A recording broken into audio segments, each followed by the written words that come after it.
Hello everyone. We continue learning more about cursor movements in Vim. There's another way to move the cursor which is searching for a specific character. Alright? So I'm going to move to this line over here, and to search for a character we just need to press F. After pressing F, we press the character we want to search or we want to find on the line.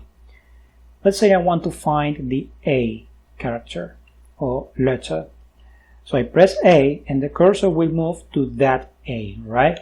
To the nearest A. If I type F again and A again, it will move to the next A on the right, okay? So, what if the character is repeated several times on the line? We can use increments to tell Vim how many times I want to repeat this command, okay? So let's say I want to repeat this command 7 times. Oh well, not 7, 5 is enough. 5 times. 5 times F and then A. And look at that. Now the cursor moved farther than before, right? Now, we can also do the same thing with spaces. If you want to find spaces or search spaces, what you need to do is to type F and then spacebar, right? And the cursor will move to the first space.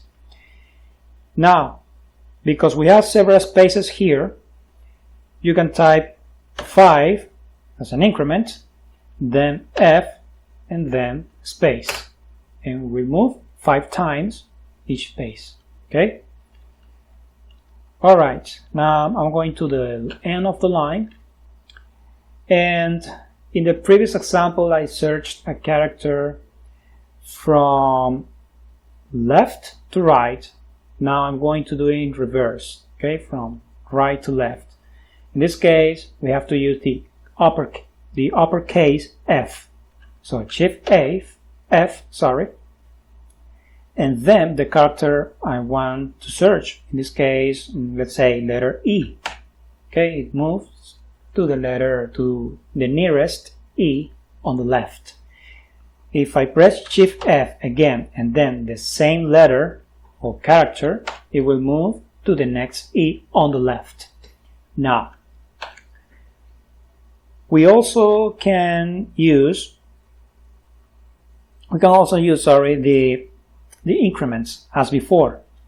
Let's say 7, Shift F, E. And look at that. It moves 7 times, or well, it repeated the command 7 times until the last E on the line. Okay? Now, that is searching a character. Now, there's another way for of searching, but this time the cursor won't stop on the character you are looking for or you are searching for on the line. It will stop before that character. Alright? In that case we use T, the letter T. Let's say I'm looking for or searching for the letter U, and look at that. It goes to the next U, but it doesn't stop on U. It stops before the U, in this case the letter C. Okay? Depending on the situation, this might be useful or not. Alright? Now, this also has increments. Let's say 7TU. And now you can see that the character stopped before the U, but we repeated the command 7 times as before. Alright? As the previous examples. Now, that is from left to right. Let's do it from right to left. This time we use capital T or uppercase T, and then the character we want to search. Let's say letter O. Alright, in this case the cursor didn't stop on O, but before the O, okay? Which is S in this case. So keep that in mind, right? I'm saying before because of the reference, of the point of reference at the beginning. In this case, it's from right to left, okay? So you can also use increments for this. Let's say, I don't know, 5T, capital T or uppercase T, sorry. And the letter A, for example. And here we have it. It doesn't stop on A, but before A. All right. And well, this is the basic. Well, these are the basics of the cursor movements. All right.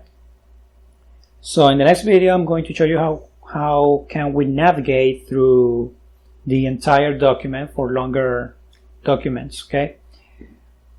So you can move the cursor a little bit faster from one line to another, right? So I see you there. Farewell.